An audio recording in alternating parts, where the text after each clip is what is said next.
All right, let's move on to the AFC North now, starting with Baltimore at plus 145. Baltimore, big storylines. I mean, everyone expects consistency. They deliver consistently, um, with a good defense, good quarterback play. Um, you know, a lot going on with Baltimore. I think they're the favorite to win the division because they're going to show up and be competitive as they are year in, year out. A lot of question marks around Lamar Jackson. A lot of question marks around maybe the new defensive coordinator, with the existing coordinator going to the Giants, Marty Martindale. What do you think about Baltimore? What's your initial thoughts on this Baltimore team? My initial thoughts on Baltimore when I think about this team are I'm not surprised that they are the favorites to win the division because, when you have Lamar Jackson, you've got the consistency that Baltimore has had. But at the same time, there's a lot of concerns that you brought up, like, okay, Lamar coming off the injury and now he's back. Okay, J.K. Dobbins coming back off injury. You got a lot of question marks for, what they have to do in a super highly competitive division here, right? So this division is insane when it comes to competition. They're going to be beating each other up all year. Any team can beat any other team in this division. That is not said about many other divisions at all. So any team can beat any other division, any other team in this division at any time. And for Baltimore to be at the odds of plus 145 to win the division, I actually think Baltimore wins the division, but I'm not taking this bet. I'm not putting my own money on this bet because it's just too close to call and not a good enough return, as we've talked about on other shows, right? Plus 145 might seem like a good bet if you're a Ravens fan and you're betting them to win the division, sure. But if your confidence level is not that high for Baltimore, considering the competition, then not a great bet to take here. And I do have questions about this team and what they're going to be in this season, coming off of a pretty injury prone season last year, and a couple of big moves that they made. So yeah, it's going to be questionable at best for me here. Right, yeah, Baltimore, Lamar Jackson missed 5 games last season. Not that's not really too many when you talk about like an injury prone player. So I don't think Lamar Jackson is that type of player, but when your star quarterback goes out, it definitely impacts the team. And that's probably the reason they, lost their last, 6 games. Lamar gets hurt at Cleveland in week 13. They lost to Pittsburgh before that, but then when your star quarterback goes down, they lose every game the rest of the season, knocks them out of the playoff run. So yeah, it has a huge impact when that happens. So the big question is, they need Lamar to stay healthy to be successful. Do you think he is getting into that injury-prone, type player? Because we've talked about this offline a lot. Is they ask him to do a lot for the team, and when you put yourself out there and you're running the ball every play, or running the ball double-digit times on attempts and then throwing the ball, in double-digit times or attempts, it wears down on your body. So what are your thoughts on Lamar and staying healthy? Yeah, that's the biggest question here is he's so involved in the offense. Every play, either running or obviously throwing, which is a quarterback's main job. But with Lamar, he's so mobile that could end up being, sure, it's a strength because he's able to make some splash plays like that, but it's also a weakness in that he's getting hit a lot more. He's opening himself up a lot more. And when you do that kind of thing, and if you don't have a huge body for it, you could compare him to somebody like Josh Allen, but Josh Allen is a huge bodied guy who can manhandle defensive players. Lamar Jackson is not built that way. He can't stiff arm a linebacker to the ground, right? And expect to live from it. So Lamar has to be more careful, right? I think he's, without a doubt, he's one of the most exciting players in the NFL to watch. He won the MVP a few years ago for a reason, and he is very involved in this offense, as we've talked about with MVP candidates before. But the Ravens have to know that they're putting their season at risk every time he runs out and runs up the middle or whatever plays they call. I think they need to rely more on the running backs to run the ball and let Lamar just, make a few plays here and there when it's given to him instead of designed runs or Right, whatever it that's a may great be. point. I mean, we played fantasy football last year. We had 3 Baltimore running backs take serious injuries, Yes, a couple ACLs, maybe they're all ACLs, I can't remember. But I mean, everyone's scrambling to the waiver wire to grab that next Baltimore running back, and they went down to the 4th running back. I don't even yeah. remember who ended up playing, but that was a huge It scramble. was But that Lamar. it puts more pressure on Lamar Jackson, right? So of his 12 games they played last year, half of the time he had more than 10 rushing attempts. Yes. His lowest on the season being 7 rushing attempts, similar to passing, in the 30s and 40s most games. His lowest Second. being week 2 with 26 passing attempts, and then week 6, 27 passing attempts. So, that's outside of the game he was injured in. But that's a lot to put on your quarterback. But I mean, that's the modern day NFL. I mean, when you look at Pat Mahomes, Josh Allen, they're also putting these type of numbers up Mhm. and carrying their team, right? So the NFL's changed a little bit, but you do have to protect what you have at quarterback, and Baltimore, my personal opinion, needs to do a better job of that. Yeah, you gotta I mean, it's all about the grind with this team, right? They want to beat you up. They want to go head to head, run out the clock, have the time of possession and just grind, grind, grind to the end zone, and then let their defense do what the defense does as well. But it's a tough call with this team when you're relying so much on Lamar Jackson. How do you maintain that level of intensity without putting Lamar at risk, right? You can't change your identity. You are who you are. We want Right. Lamar to make those plays, but having the offense back, J.K. Dobbins being a big piece of that, if having a reliable guy you can hand the ball off to, and here's the question, again, about the Baltimore run game, J.K. Mhm. Dobbins coming back is huge for them because again, hand the ball off, let the running back do what the running back does. That's only going to open plays for Lamar Jackson, both in the pass game, where I think he needs to focus more, and be able to make those splash run plays when they're available for him without getting, wailed on by defenders or sliding or whatever he needs to do. And I think that's going to only help them maintain the consistency of play that they've had over the years in terms of Right. having a good defense, grinding out your opponent, wearing them down. It's not the let's score a touchdown as fast as we can type offenses that we might see in other AFC contenders within this division, and the Bills and the Chiefs, all those other teams that are trying to score points as quickly as possible and not just grind it out with you. Right. And we talked about Lamar Jackson, but I think this run game, they had plans for these running backs, J.K. Dobbins, and then it was, Justice Hill, and then it was Gus Edwards, so it's like Yeah. there was plans there. I think in the offseason they had some stuff drawn up, but then when your top running backs go out, you got to change the plan. I thought maybe they lost their identity a little bit. Because that run game is very effective. At Yep. least it has been in the past. So yeah, they finished 4th in the division because of that with a negative point differential.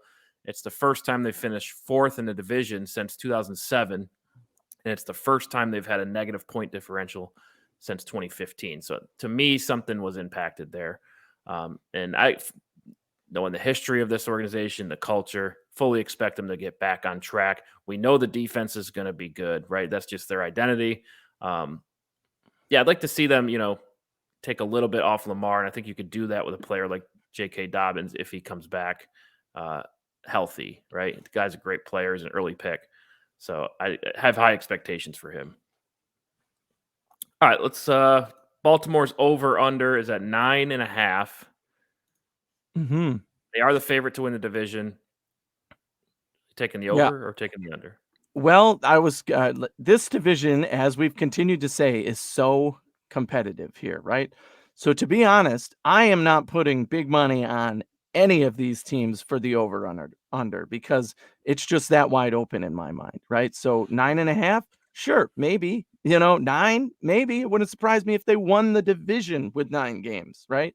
Or 10 games, right? Or 8 games. I mean, they're not going to win the division with 8, but I wouldn't be surprised if Baltimore had 8 to 12 wins, let's say, right? However, I do think that their schedule gives us a little glimpse into how this division is going to work out because they finished in last place last year. they have a little bit of a weaker schedule than some of the other divisional opponents, and I think that's going to aid them in becoming the winners of the division, right? But I'm still taking the under. If somebody said, "Oh, you have to choose over or under," I'm going to take the under because I think 9 is the safe bet in this division. I don't think 10 is a safe bet in this case. It's a riskier bet, and I'm not willing to do that for this division. So I'm taking the under. But you do see teams on here, games on here that are winnable games for this Baltimore team, and I think that'll help them carry the division. Right, interesting. The first 4 games they play all AFC East opponents. Such a weird schedule. Kind of haven't seen that before that I can recall. But at the Jets versus Miami, at Patriots, and then versus the Bills. So those are important AFC games right out the gate for them. And like we've talked about with the AFC East, is a lot of these teams are improved. So I think Baltimore will be tested early. Obviously, when you play the division opponents and the Bengals, Browns, Pittsburgh, always tough places to play. Always, heated rivalry. So, I mean, that's tough. I mean, over under 9.5, that's a tough one for me. I think I take the over with them, though. And really, it comes down to Lamar being healthy. If he stays healthy, they can get to 10, 11 wins. Just because they are the most complete team in that division right now. And the schedule's not, I don't see too many really tough games on the schedule. Obviously, their toughest games, I think, are within the division. I mean, you got the Jaguars on here, right? We got the Falcons on here. They play the NFC East and the Giants at least. So, I mean, I can see 11 wins coming out of there. Oh, so you're going the over? I'll take the over. Okay, a little bit over, but that's a safer over than me. I think so if they got 10, yeah. Again, I'm taking the under. So at 9. And the AFC is just so stacked. You're taking, there's only so many wins you can get. Exactly. But anyway, Yeah, exactly. Cincinnati plus 175.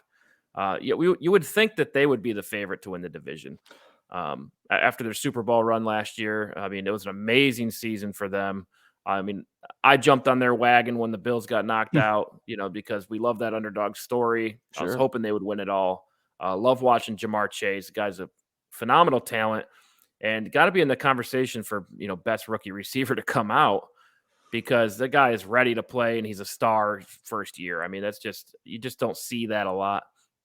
And then, really plays a large role in getting this team to the Super Bowl. So between Joe Burrow and Jamar Chase, they really have something here. What's your thoughts on Cincinnati? Yeah, I mean, they made an amazing run. My initial thought on Cincinnati is they're ahead of schedule.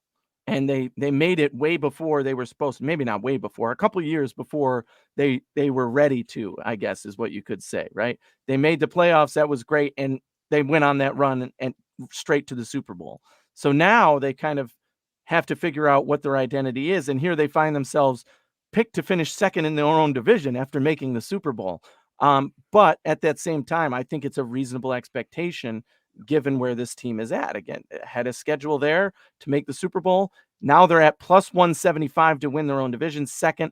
Same thing with Baltimore here. Although this maybe they could win the division, it wouldn't surprise me. But this bet, given the competitiveness in this division, doesn't give me enough payoff for me to get excited about it at plus 175. So I am not touching this one either. I'm saying, okay, if they win, not surprising. Great bet if you're a Bengals fan, but otherwise probably something to avoid in this case. But there are other bets I like with Cincinnati, especially during the season. I'm sure I'll pick them a bunch.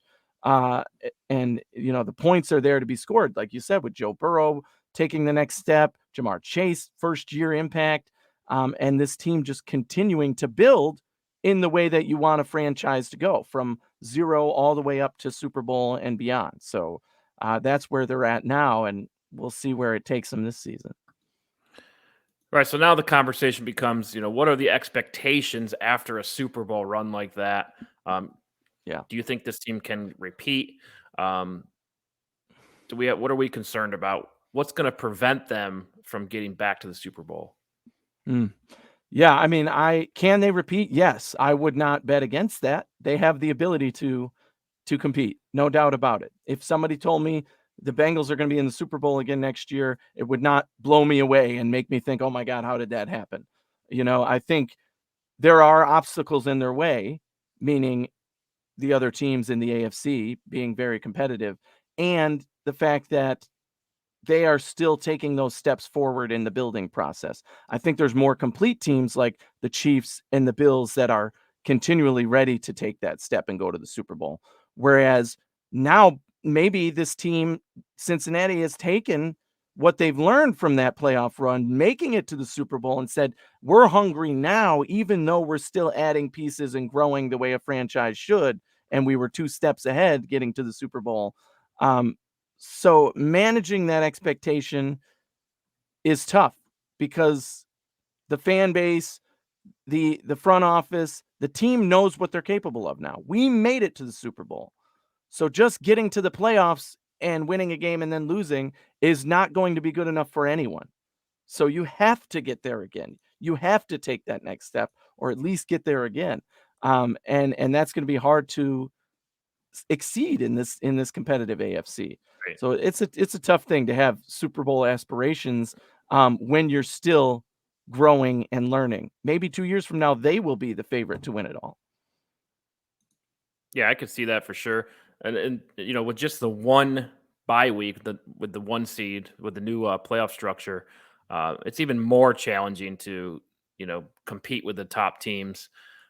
This team, I mean, are they first? You got to win the division, but it doesn't mean you can't make the playoffs and make a run like they did. I kind of see them more as that team that's going to make a run, squeeze into the wild card and make a run this year. But can they compete with the top teams in the AFC? The teams with high expectation, Buffalo, Kansas City. We know they beat Kansas City twice last year, so we know they can compete with them. The Chargers, I think, are in that conversation for top team. Are the Bengals in that conversation for the number 1 seed? Yeah, they have to be because they were there, right? Right now, technically, they're the team to beat in the AFC, not the Chiefs, Bills, or Chargers. You got to worry that Bengals were the team that were there. Show you can beat them again, right? And they're going to have the opportunity this year because they won the division. They're facing a much tougher slate. The one thing I will say about this team is it's built so well around the pieces, right? Joe Burrow, Jamar Chase, we've talked about, but we can't give enough credit to a guy like Joe Mixon. This run game threat, the fact that they can be a team to hand it off to the running back the whole game, and that wouldn't surprise people, is why Joe Burrow has been able to grow the way he has, is why T. Higgins has emerged, next to Jamar Chase. And they've continued to develop the pieces that they have around them. The offensive line is an important piece to protecting that style of play. You have to be able to run the ball with your running back and open holes for him. You have to be able to protect your quarterback in Joe Burrow. And if they do that, there's no reason they can't compete with the rest of the teams in the AFC. Their defense, it's going to be as good as it was last year, I think. They can live up to the hype. They're not blowing anybody out of the water defensively, I don't think, with the names they have. When you think defense in this division, you think Baltimore, you think Pittsburgh, you don't necessarily think of Cincy. But once again, they won it all last year in the AFC. So these teams are trying to compete with them. And I think that gives them a little bit of an edge here, at least.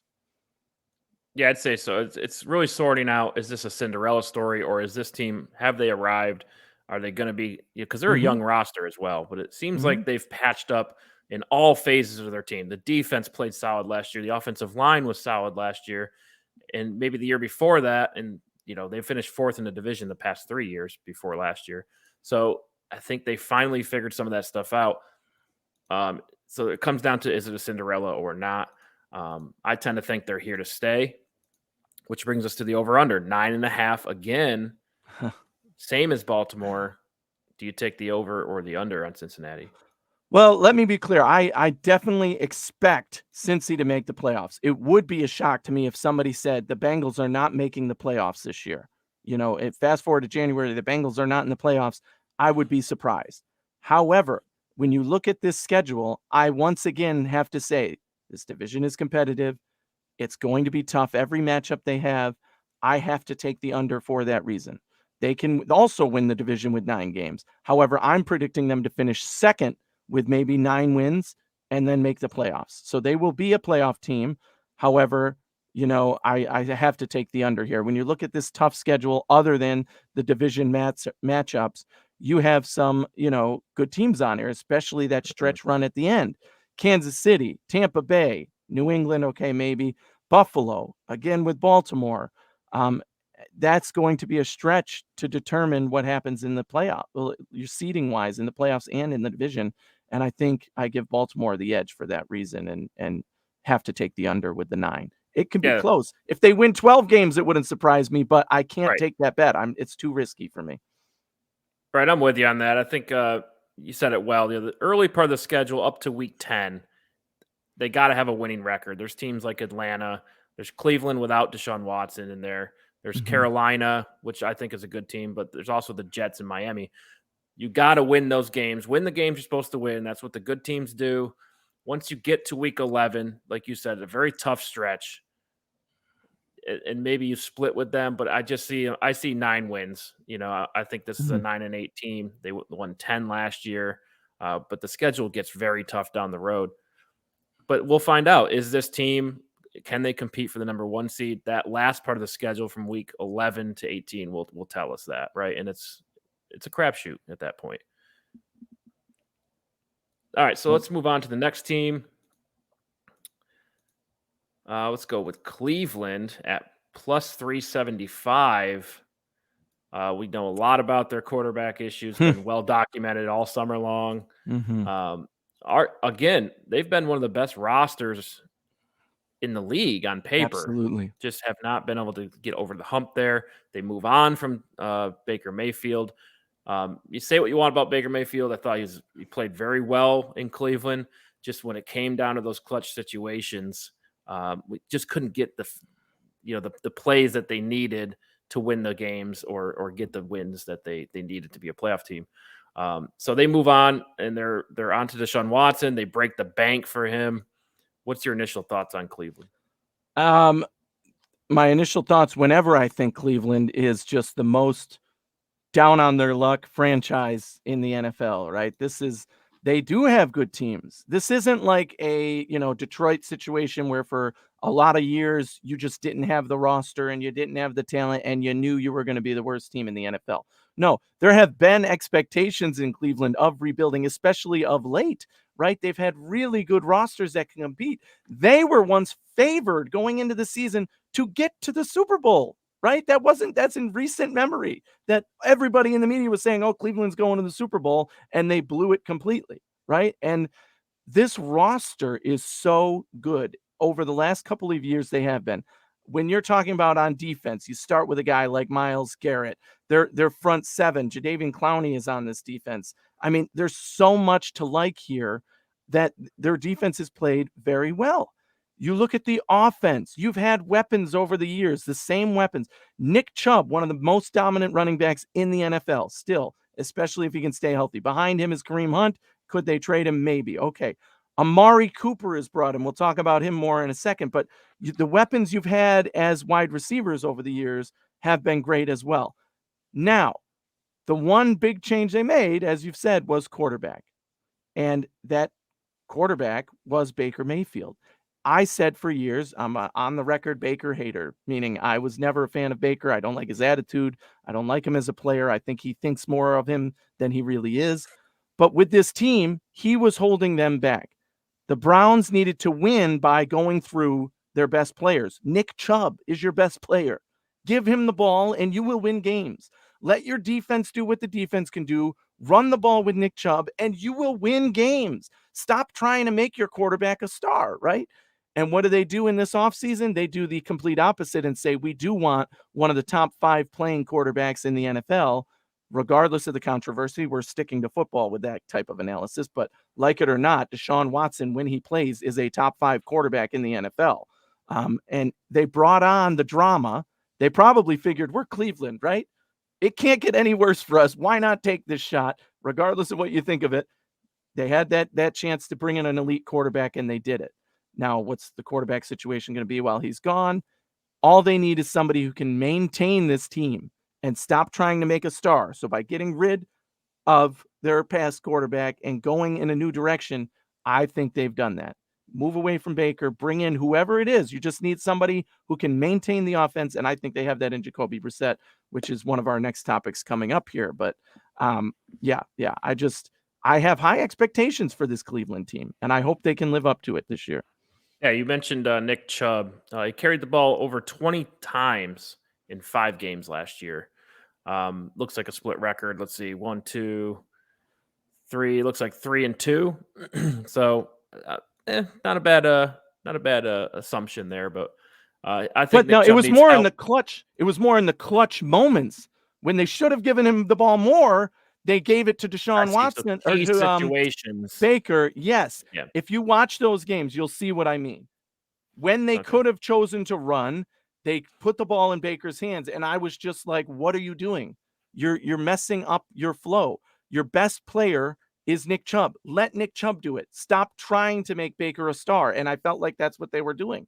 And Baker just couldn't get it done. He had plenty of opportunities, and they blew it more than they actually did well. He had a few good wins in there, of course, but Right. it's still, I didn't like that they were putting it on the shoulders of the quarterback, regardless of who said quarterback was. Hmm. And even this year, I think that's what they need to do. Do Right. not put it on the quarterback. It's the same story with them. And then you will succeed if you do that, I I think. think if And you I if didn't you even talk about the line, by the way, plus 375. I actually like that bet a little more than the first two because, again, this division is very competitive. Any of these teams can win, and nobody would be surprised. So I do like that bet a little more than I like the first two odds. It's a little more return on your investment, and it can happen. Am I taking it? Not necessarily putting my money on Cleveland to win the division this year, but I do like that bet more than the first two. All right, which comes down to our next topic. Can you win with Jacoby Brissett? The roster's stacked. They're talented at every single position, it seems like. Um, Deshaun Watson is going to be back later in the season. Will we get the same player?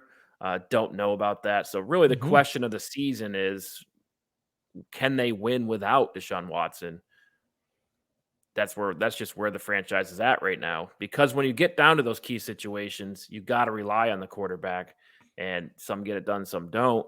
But you have to put the quarterback in that situation to win games. That's the only way to win games is when it's 4th and 1, quarterback's got to make a play, or if it's 3rd and 10, quarterback's got to make a play. That's just where the NFL is right now with the top teams.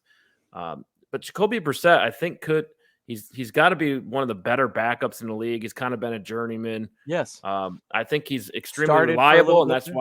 why he gets the starting nod here. With this run game, with this good defense, uh, I think they could win a couple games with Jacoby Brissett. Are they talking about winning the division? That's a different conversation. But can you win games maybe you're not expected to win? I think you could. Exactly. Right. Yeah. And that's what I was saying. Jacoby Brissett is almost the cookie cutter quarterback I was talking about putting in here. Somebody who's average, can do the job well. He's a veteran. He has plenty of experience. He's not a rookie you're throwing out there to figure it out. So he knows how to maintain this offense. And has Jacoby Brissett in his career, he was started with Indy for a long time too. Ever had a weapon like Amari Cooper, right? And you bring in Amari Cooper, that could be the connection there with Brissett and Cooper to get this offense going when they need to be in passing situations, right? And again, you want to have that veteran presence who knows how to lead this team, who isn't trying to win it all at the end and is just saying, okay, we got to maintain this. Here's what our goal is, and we can reach that goal. And I like this team to upset a few teams in the beginning of the season. Right, and also Kellen Mond comes in from Yeah, Minnesota. good move. Um, he I think looked good in that's more of an college. A lot of people like college, but it's a security thing for sure. Maybe a developmental thing. I think it's I like the move of Mond actually because I think what that is Saberset does fall on his face here and they start 0-7 or 1-6 or something like that. Then why not give it a chance and see if you have something in Kellen Mond? He's never had the opportunity to start an NFL game. Right, Put him and out there, worth see what he mentioning could be. Joshua Dobbs as well on the roster. Yeah, I think we've heard rumors of Kareem Hunt getting traded. We've heard as of now he's on the team. I think that's Yep, an added weapon that you're going to it is. need. Uh, with the quarterback being suspended, and then let's just jump into when Deshaun comes back. what do you expect to see from him? Yeah. And can they make a run late in the year? I guess is the question. Is Deshaun going to be the same player he was, a year and a half ago when he last played? I certainly would not expect Deshaun Watson to come in and start that game and look like his former self, MVP self. No. Like, he hasn't played in 2 years. 2 full years. Like, that's nuts. He's not going to be able to walk on a football field and be that field general that you need at quarterback. Will he play as soon as he's eligible to come back? I certainly think so. He's still the elite talent that you want on the field. But I just think the expectations have to be tempered a little bit. He might need to adjust. Say they have a winning record, they're competing for a playoff spot. You still put him out there, but you expect him to go maybe 500-ish and not quite look elite, and then hope that he builds it up into the time when the playoffs start. And then you can have that elite level Deshaun Watson, or at the very least, even if you're not competitive, you just miss the playoffs, whatever it may be, that he's ready to go next season. And you've had that time to adjust back to what football feels like. For sure. And I do have a theory though. If you put a rat in a corner, the rat finds a way out, right? We'll push harder, work harder. I think Deshaun Watson's kind of in that corner where, the media's after him. He's been suspended. His reputation is completely ruined. Mm-hmm. And he's on a new team. He's the highest paid quarterback in the league as of now, with $230 billion guaranteed. A lot of people in Cleveland have concerns with that. Obviously, the team is really relying on him. I just think he's in a spot where he has to perform well, and he'll put the work in to regain his reputation as much as he can. It'll never be the same, but I think he's a stand-up person on the football field. I've never seen any issues there, so it's just more. Yeah, off but the there's field. a difference. Exactly. And I think what can't go understated is the fact that the despicable things he's been accused of and the way it's all unfolded in the media has given certain attention to him that when he gets back on the football field will be a new experience for him. Mm-hmm, for They're sure. not booing you. Saw that in They the are preseason game. screaming at you. Yes, They are sure. chanting at you. They are throwing things. I mean, it's going to get ugly for Right. Deshaun Watson, and he's never had to deal with that. So Right, can he buck up and figure out how to deal with that back on the football field? That's another unknown question that they're going to have to figure out. And for sure, it'll never go away, I don't think, at this point. But I think you could. The only way to prove him wrong is to win games. Certainly. So, Certainly. that's just where he's at right now, and that's really where the team is at. Will he come back to be the Deshaun Watson that we knew when he left? Mhm. Anyway, let's move on to Amari Cooper, another addition coming over from Dallas. We know this player could be a top receiver. Yeah. Played well, had many great years in Dallas, had great years in Oakland at the time with the Raiders. With the backup quarterback Jacoby Brissett playing, what do we expect from Amari Cooper? Yeah, it's a weird place for Amari Cooper, right? He was this top 10 NFL receiver 2 years ago, I'd say, for Dallas, and then last season kind of disappeared. Now, was that the Dallas offense not throwing to him? Was that some injury concerns? Whatever. We don't know the whole story there. But the fall off was huge from being top 10 to kind of disappearing in the offense. And after the trade here, I'm hoping that this is renewed inspiration for him to go back to his former elite self. There's no question he has the talent. There's no question he has the ability to be a top 10 NFL receiver. No question. No matter who his quarterback is, I think he can still do that with Jacoby Brissett. The question is, will whatever happened last season linger for him? I'm not coming out expecting game one he's going to be a 150-yard receiver or anything like that. But I do expect him to be reliable for those big plays when they need to pass. You want to get the ball to Amari Cooper. There's no question when you have a guy like that on your team, that's who you're looking to get the ball to. Now, maybe that means he gets double teamed and he gets the attention. Well, that opens things up for David Njoku or, some of these other weapons that they have, which is a little light after that, to be honest. Donovan Peoples-Jones. They have a couple of young guys, Anthony Schwartz. It's not an elite caliber of wide receiver core this year, but they do have the weapons necessary to succeed, I think. And Amari Cooper is still going to be that guy you want to get the ball to.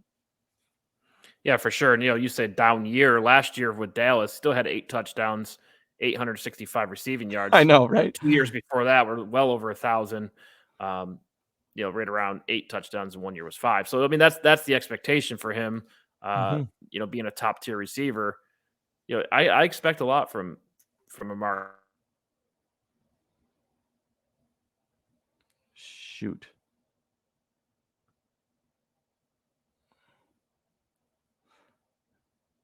Cooper, and I think they do too. And we'll have to edit that. Eric. Are you there? Yep. Okay. You're glitching a little bit, so we're All right. gonna have to edit that. But Yeah, we'll cut it out. What would I leave off on? your thoughts on Amari Cooper at the end? I would just say something now to wrap up Amari Cooper, and I think that'll be fine. We'll cut it Okay. whatever I said, and then because whatever you just said kind of got chopped up, so you can say whatever you just said again or whatever.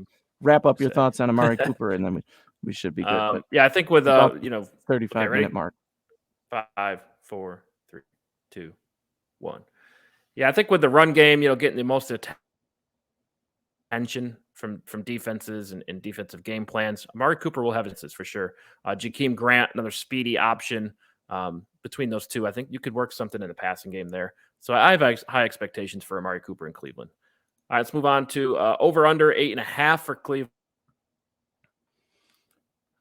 Yeah, I mean, if you look at this schedule, I have to say that this is the one team in the division where I would actually take the over. Again, none of them am I saying this is a great bet. I'm putting lots of money on this, but I'm going to say the over for Cleveland at 8.5. I think again they're going to be right around that 9-win mark, if not more, because of the schedule they have.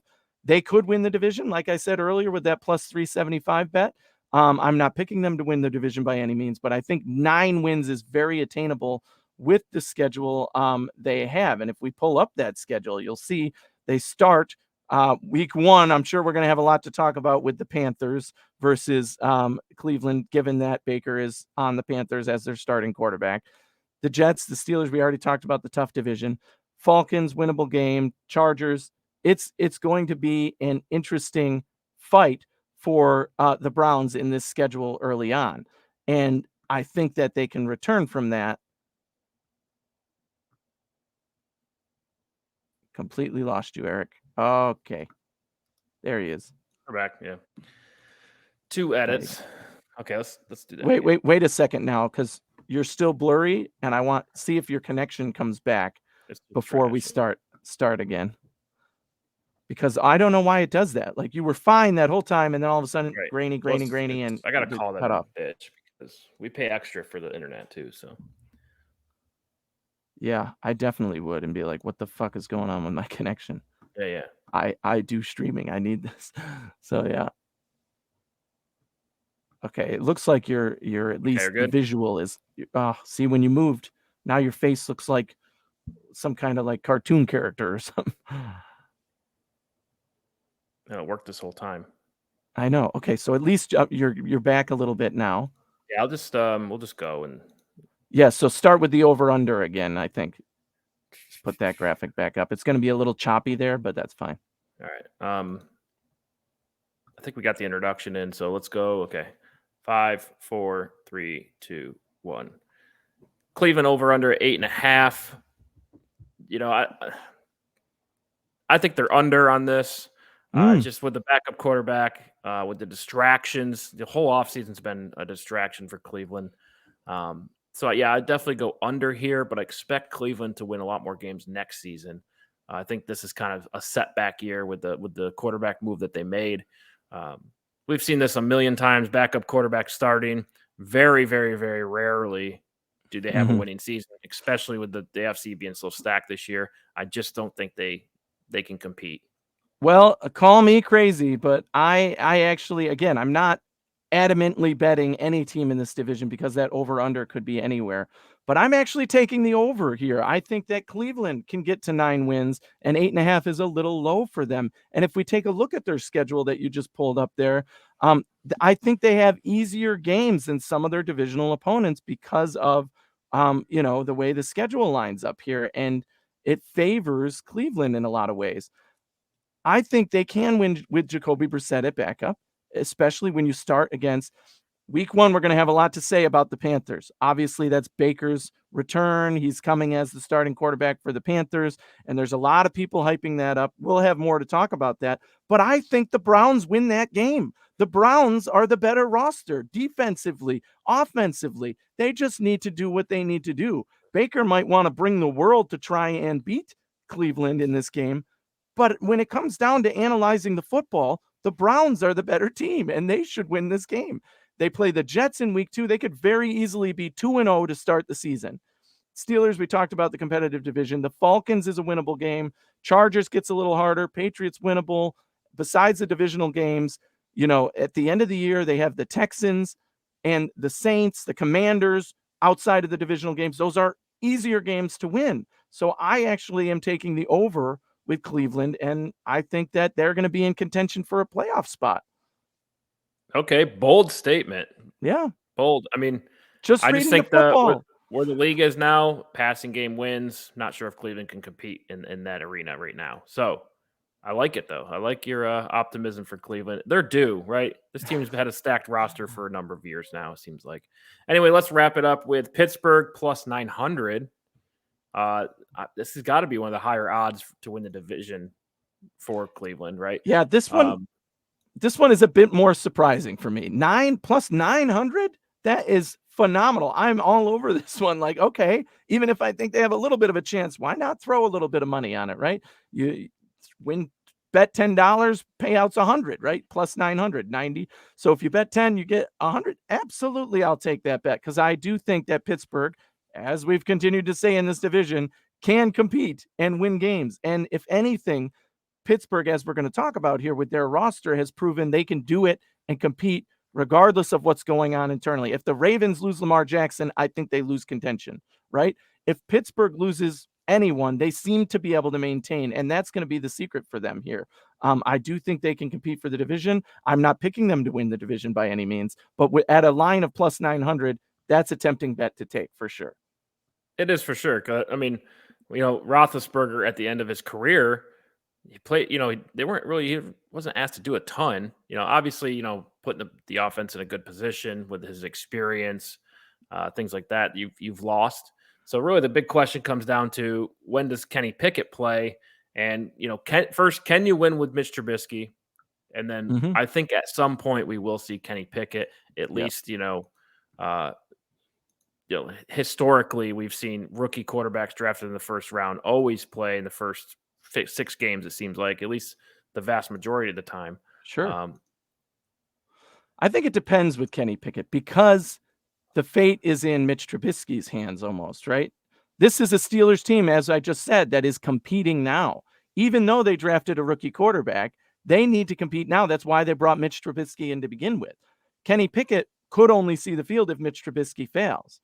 Whether that be in contention, because this team is good enough to win on the strength of its defense and other pieces, its run game, that the quarterback might be the struggling part, and it might be beneficial to put in Kenny Pickett over Mitch Trubisky, then he could get some playing time even on a competitive team. But if Mitch is playing well and leading this team well, then Kenny Pickett's going to sit on the bench this whole season and watch the Steelers probably make the playoffs if that's the case.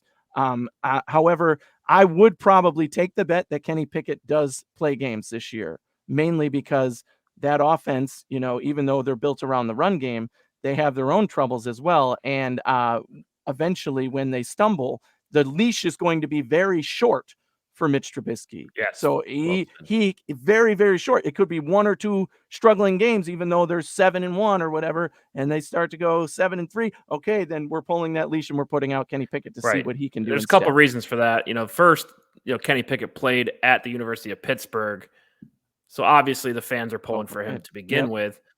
Second, Kenny Pickett played in a pro-style offense, which that's a huge advantage that he has maybe over some other guys like Trey Lance, who sat for a year. Pat Mahomes played in an air raid. He still sits for an entire year. But I fully expect Kenny Pickett to play at some point because of the 3 things you mentioned. Mitch Trubisky is going to be on a short leash. Kenny Pickett's already well known and beloved in the Pittsburgh area. And, he already has the experience. I think he's kind of ready to play more than most. So I think that all those things together, we'll see Kenny Pickett early in the season, in my opinion. Oh, really? Okay. Yeah, I'd Okay. say first four Wow. games. Let's go with the first 4 games, and Okay. you can hold me to that. All right. That's risky, but I like it. That's Well, crazy. we've also seen Trubisky, stumble here and there. He's going to stumble. He has to play perfect football to avoid being benched. Short That's leash. Yep. impossible. So the next question: can Mike Tomlin keep the Steelers from rebuild mode? What I mean by that is, can he coach them up enough to prevent a full rebuild? I don't think they're really on the verge. They're maybe coming out of a rebuild, but anytime you take a young quarterback um, and have pieces moving, bring in Levi Wallace, Najee Harris, young player they drafted last season. Can he prevent them from going into rebuild mode? Yeah, this is what is most interesting about this Steelers team, right? Ben Roethlisberger was the leader of this team for a long time. He was clearly over the hill the last few years, struggled to throw the ball, struggled to show that production, struggled to stay healthy. However, the Steelers did not take a huge step back the way that you would expect in that situation. They maintained their ability to compete throughout that, and even made the playoffs a few times. And that is due to Mike Tomlin's ability to manage this roster and the fact that this roster is very well built, right? They know their identity and they stick to it. They're good at running the ball. They're good at passing the ball short, and they are excellent at playing defense, right? And Mike Tomlin is the secret to that. And he's very excellent at being a leader as well. That you can't understate that. He's one of the best coaches in the NFL by far. No doubt He about it. leads that team very well. He does not let anything leak out of that team. Think about when he dealt with the, situations that he's had with Brown and Bell and all these guys. He said, all right, get out of town. And then we're going to do things our way. And he's been the consistency to carry this team and continue to lead them to winning records and non-losing records, I should say, and get to the playoffs and compete for the playoffs, even in this tough division, even when you're renewing a quarterback and losing an old aged quarterback and starting over. Essentially, he's been able to avoid that rebuild, and I think that cannot be understated. Every other team would have said, great, we're scrapping the roster, we're starting over, here's what we're going to do next, and start that rebuild. The Steelers have been able to avoid that. Yeah, I agree 100%. And never had a losing season. I mean, add Yeah. that in there. I mean, it really comes down to the defense and the run game. I think there's enough there to keep them from rebuilding, right? And they're, like I said, I think the rebuild already happened, and they're kind of on the way out of that. But if the rookie quarterback doesn't play so well, maybe you have to move some pieces on offense. But I think Mike Tomlin's good enough to keep them from rebuilding and continue to win, right? So brings us to our over under at 7.5. Ooh. This is really, let's just break it down. This is a good bet. I mean, I think this team's a top defense. I think Najee Harris can do enough to keep them afloat. And between Trubisky and Pickett, I mean, you're gonna have your lumps, but I think with players like T.J. Watt, Devin Bush, Miles Jack now, Minka Fitzpatrick, that defense will keep you in games. So I think it's a split. So the big question is, do you think they can win between 8 and 10 games? This is the most shocking one in this division as well. They've all been, I said, like, I'm not too safe. This is the safest one in the division, and it's because of the reasons you already talked about. Mike Tomlin has never had a losing season. He's been head coach since what, 2007 or something like that? I think, yes, since 2007. That's a long time. A lot of seasons of not even one losing season, and now you're saying he's going to have one because you said so, Vegas. No, thank you, Vegas. I am pounding the over on this one. Basically, they can get to 8 wins, minimum 8. And 8 would still be a losing season, technically, at in the new 8-9 record. I think they're again floating right around that 9-win mark, right? I said that for every team in this division pretty much, but this one is the easiest to say I could take the over, right? Even with the tough schedule that you see here, the divisional opponents, they all play the AFC East. So the Jets, they do have to go through Buffalo. But I still think that this team knows how to win. They know how to build on their strengths. They play defense, elite defense all the time, right? Even when they stumble, they come back the next week and it's, oh yeah, here's that Steelers defense again. So the expectation for this team should be at least 8 wins, if not 9, right? The expectation. Now, can they exceed that expectation? Certainly, as we talked about with the bet for them to win the division. So yes, I think they can do even better than that. But I have to take this bet at 7.5. It's the only logical thing to do at that point, right? You have all of the history, everything telling you this team is good enough and should win 8 games. Why is the line 7.5? You got to go above. Yeah, and it comes down to rookie quarterback, right? If we do see Kenny Pickett early, what are we going to see from him? You're going to take your lumps anytime you start a rookie because you got to adjust to the speed. It's fast. So really, can you keep the ball out of the rookie quarterback's hands and just ask him to, complete a limited number of passes, and will they be mistake free? That's really what it comes down to for me is if they can get over 8 wins, and I think they can do that. I mean, like I said, Kenny Pickett, he's played in a pro system. I think if you limit his passing attempts and keep doing that short underneath game, a lot of slants, like a lot of screens, they've been doing that already with Roethlisberger. I think if you kind of continue that style of offense, you can win 8. So I would take the over on Pittsburgh as well. And I may even just bet them to win the division just because it is plus 900. And this division is wide open. Any one of these teams, I think, can win the division. I have a lot of trust and faith in the Steelers organization, especially their defense and their head coach. So I think both these are good bets, over and Pittsburgh maybe for the division. Love it. All right, that's all we have, AFC North, and we'll see you next time. Throw your hat in the ring.